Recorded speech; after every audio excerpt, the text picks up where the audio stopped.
Good evening, folks. It's Diamond with the Oppenheimer Ranch Project and Magnetic Reversal News. Shinrin Yoku 2. We're bringing you a grand solar minimum update Friday, October 23rd, 10:30 p.m. Mountain Time 2020. And the models are in. 4 days in. It's a sin. Texas, the nexus of the schmexes, is going to take it right in the tin can. But the big story, Friday, Snowfall Shatters Spokane's 1957 record of just 0.2 inches, delivering 1,000% over the record in just a day. Keep calm. It's grand solar minimum time.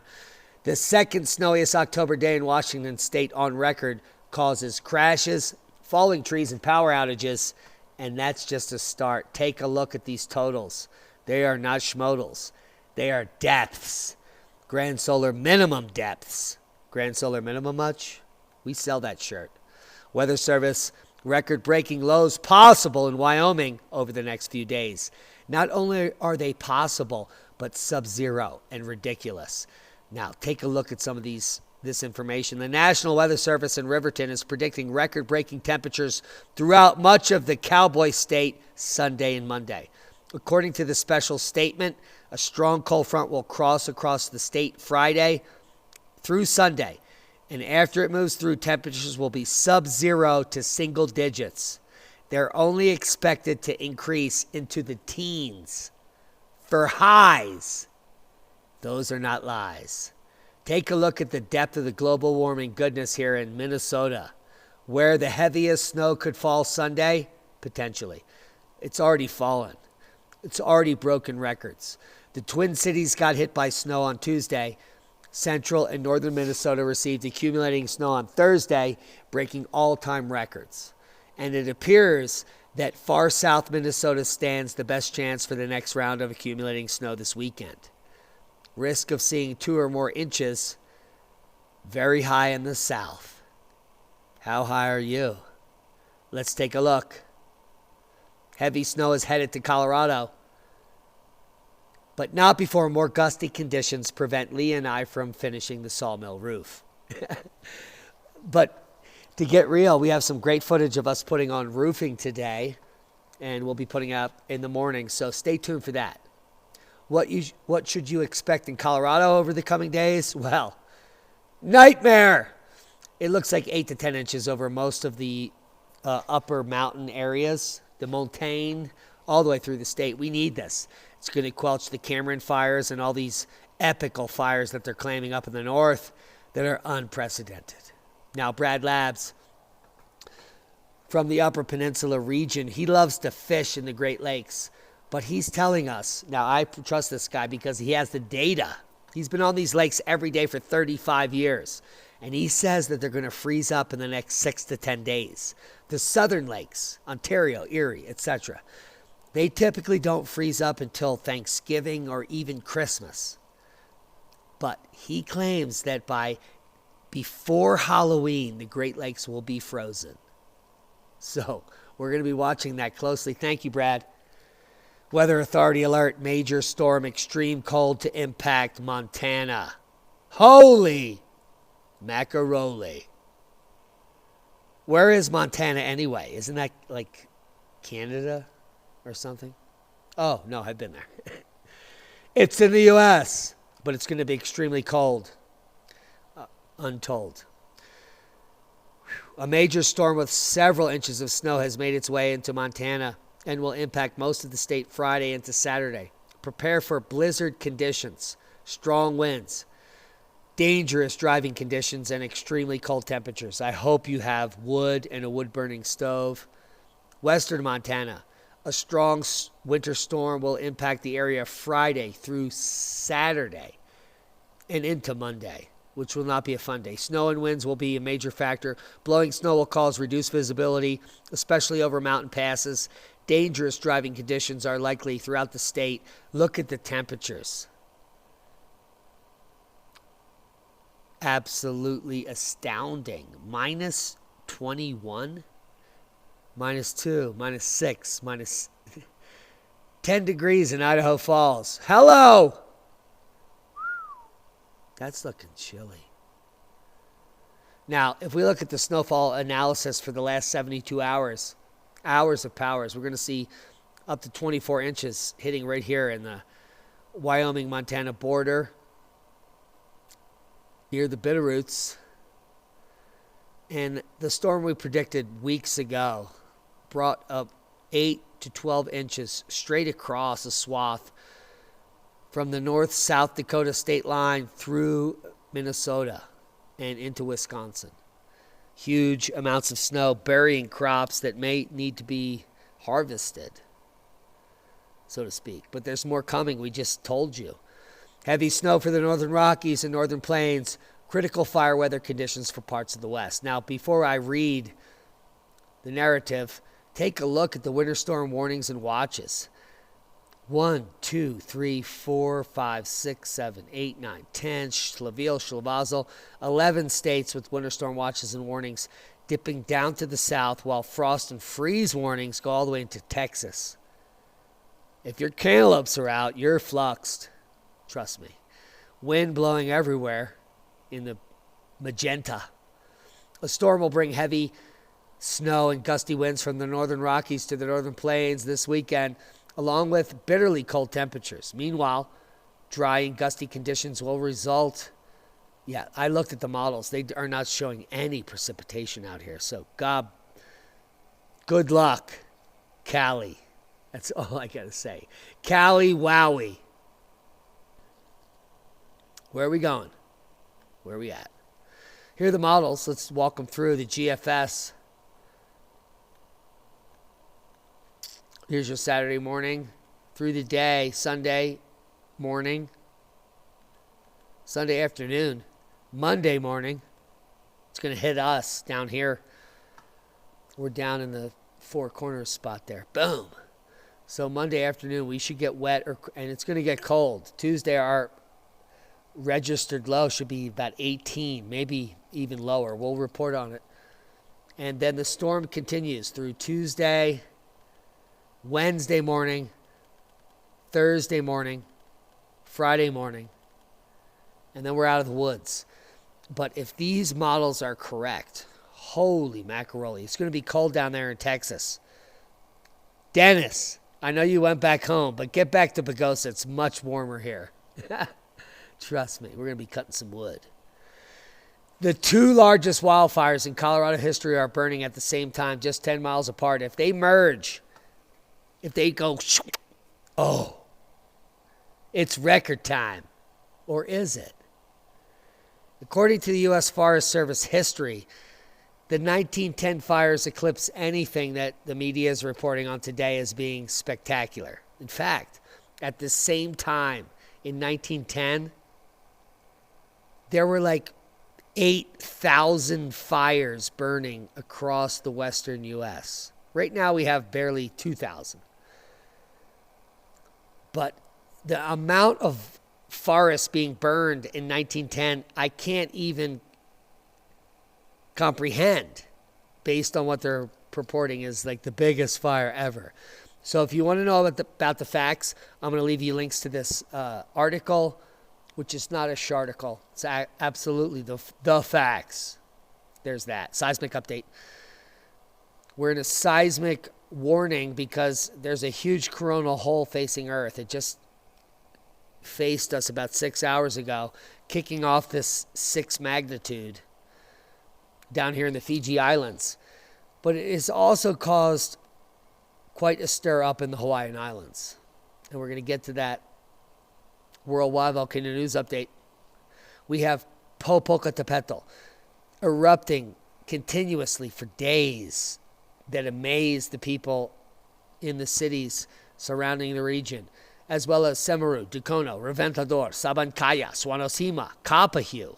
Well, we can cop a few, but that's not what we're going for.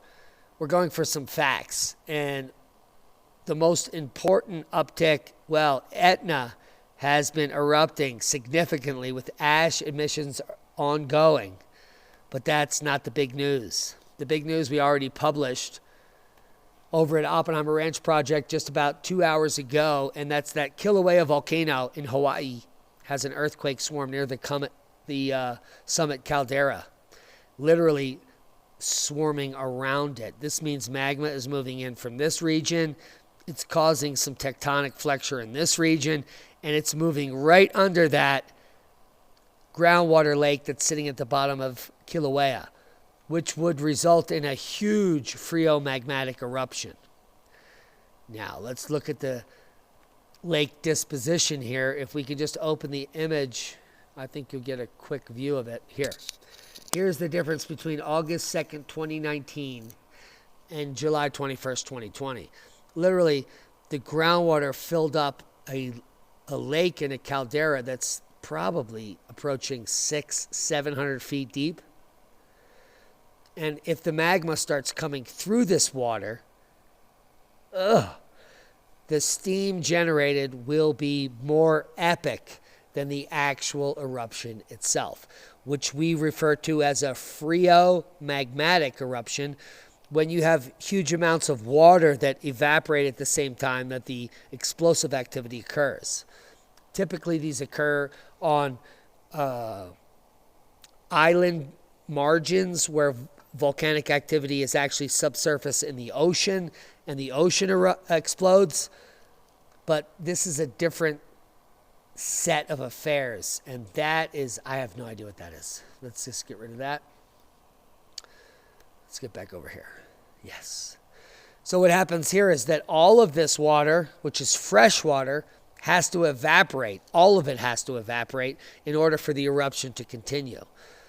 So with that much water, if a magmatic plume comes through it, it will evaporate for a long period of time, recoiling similar to hail, creating a phreomagmatic eruption which will last for almost an hour or more until all of that steam is burned off. Mark my words. Hey, if you haven't been over to solarham.net, do it now. I'm going to leave you links below. And we are currently coupling with the coronal hole. Here is the massive coronal hole complex, directly Earth facing now. That energy has coupled with us through the solar wind, and I'll show you that right now. So down here at real-time solar wind, we can see that the density spike happened right here, probably 8 to 10 hours ago. And then 4 hours later, the plasma wind speed went up, way up into the 500 kilometers per second range. So we have density first, then the speed increases later. Like accumulating snow on a plow, the density pushes it forward, and then the speed increases. So that's where we're sitting, and that results in aurora, geomagnetic storm. But luckily for us, we're in solar minimum, so we only got the geomagnetic instability for just 6 hours here. But the aurora is lighting up, and it's going to be swinging through Canada. So if you're listening to the video and you're in Canada, look up, you schmuck, because you could potentially be seeing some aurora across all of the provinces over the next 12 hours. There is the update. Iceland geology. Now, we have a new update. Strong sulfur dioxide smell from Granvitn Lake and increased activity in the hot springs in Kilauea. Reports from yesterday reports that there is a strong smell of sulfur dioxide from Granvitn Lake. Some increase in one hotspot in the Kilauea volcano has been reported. That might be because of a change in water pathways in the crust. Because of the earthquake on October 20th in this region, new cracks have also formed, and the earthquake caused small landslides on the coastline close to the earthquake. The cracks in the ground are dangerous and emanating sulfur dioxide and other stinkies. Which, remember delays in the last Kilauea eruption? It's like breathing instant lung cancer. So stay away from there. You do not want mesothelioma. Trust me. The cracks in the ground are dangerous, and the people should not go to the coast in this area of Iceland now. Do not go to the cracks. Those are the facts. Deep magma facilitates the movement of tectonic plates. A new paper coming out is basically trying to re-explain plate tectonic theory. And I don't know if I believe it, but recent north magnetic pole acceleration towards Siberia caused by flux lobe elongation is showing us that we should be sharting our pants about the coming magnetic excursion. And we're going to get to that.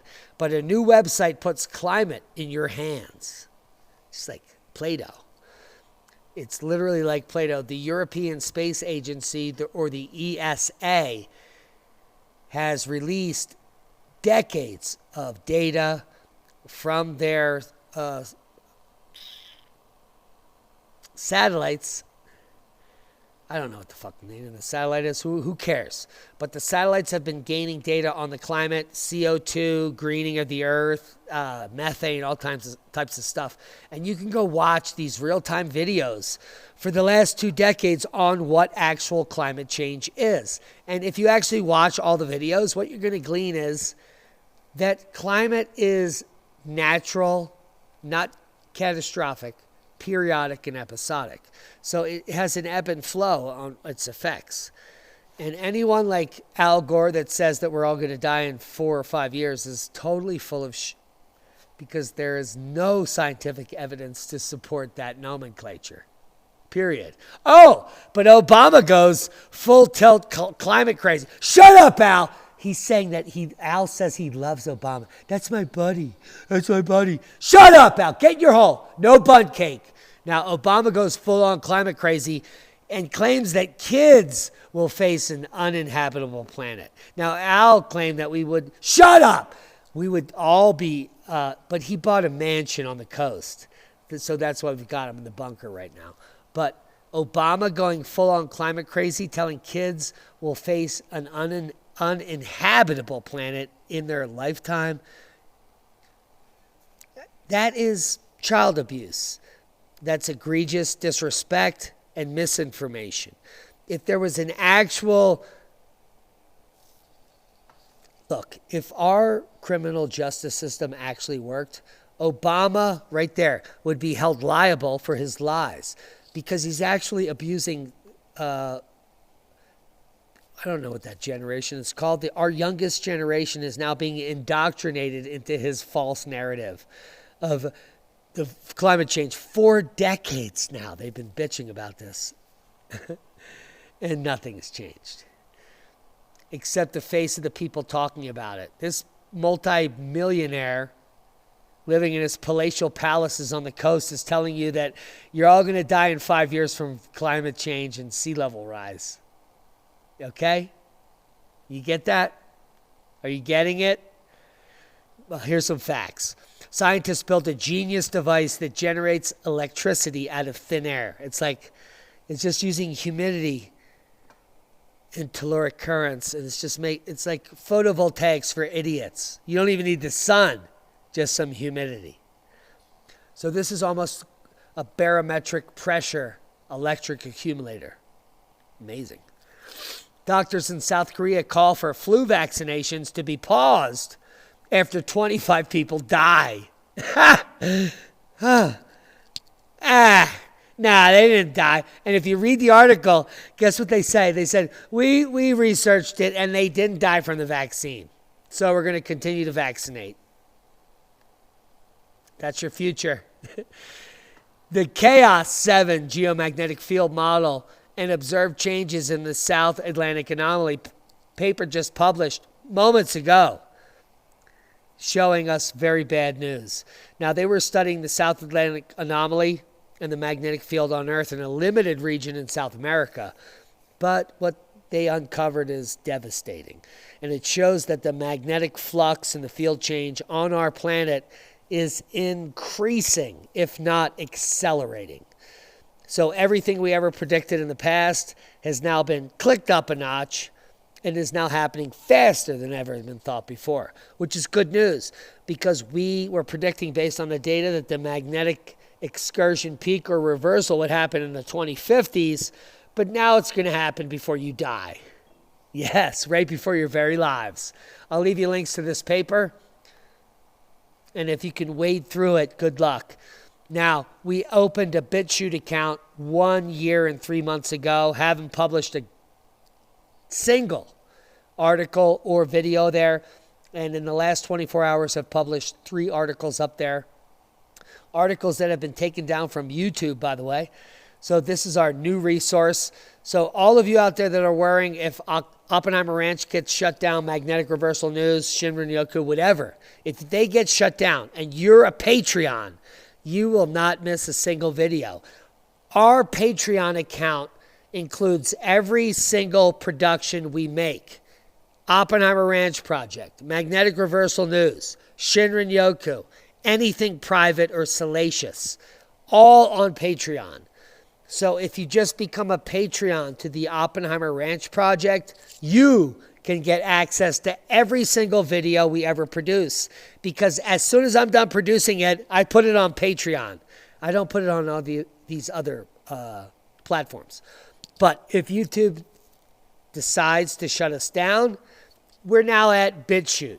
And our first video is on America's Frontline Doctors holding their second White Coat Summit press conference that was removed from all social media platforms within 3 days, 72 hours. Completely scrubbed. Here is our BitChute account. It will be linked below. You need to create a BitChute account for yourself and become a member. And then you can subscribe to the channel down here. We only have 2 subscribers in over 30 hours. We have only 70 views in 30 hours. Do you know that we average 11,800 views in 30 hours on our Magnetic Reversal News and over 50,000 views in 30 hours on ORP? This is the problem with alternative sites. There's no one there and no one cares. BitChute, I like to call shoot because that's what it is. Mike Adams created this flimsy platform for his own benefit. But the bonus to our channel is that we can at least upload our videos to a place where they won't get censored. Not that anyone will ever actually watch them. And there's that. So if you know about Mike Adams and natural news and you follow him, please research his history. He actually followed me during my organization of the first March Against Monsanto. He never spoke to me. He never interviewed me. He didn't care a thing about me. But he profited off the event. That's how much of a prick Mike Adams is. So he can suck it. But BitChute is public, so he can suck it as well. Now, times are changing and things are coming. And people are bumming. And this is your opportunity to plan for the future. Proper prior planning prevents piss poor performance. Did you see that? That's how it works. Something's coming. And it's going to be a boom when it hits. Share this with like-minded people. Subscribe to the channel if you haven't. Become a Patreon. Go over to BitChute, and become a member. And watch some of our limited access videos. But we're going to be continuing to publish on Oppenheimer Ranch Project, Magnetic Reversal News, and Shinrin Yoku as it allows. Be safe. We love you, each and every one of you. Tomorrow we're going to have some videos on Lee and I finishing up the sawmill roofing project before the snow comes in. And that's boom. Be safe.